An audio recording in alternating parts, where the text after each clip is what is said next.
So I am attempting to understand the behavioral patterns on the part of whites. You're saying something to the effect that there's not a black problem, there's a white problem. Well, we were told back in 1968 that the Kerner Commission said, that was the Presidential Commission on Violence, that racism was the #1 cause of violence. And in 1969, for example, the black psychiatrists within the American Psychiatric Association said to the American Psychiatric Association that we thought that racism was the #1 cause of mental health problems in this area of the world. And we wanted the National Institutes of Mental Health to study racism. On the contrary, they decided no, they would not study racism, meaning the behavior patterns of whites, but that they would set up a special institute to study minority groups. Have you done any kind of psychiatric study in that area?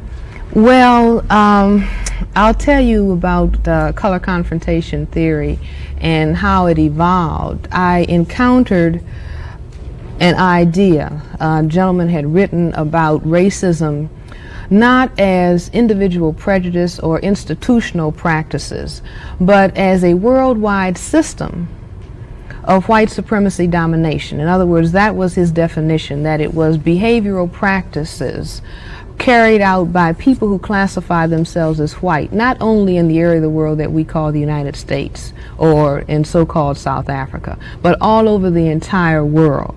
He said that this is a behavioral system that seeks to maintain itself. And I raised the question, I guess psychiatrists always raise the question as to why.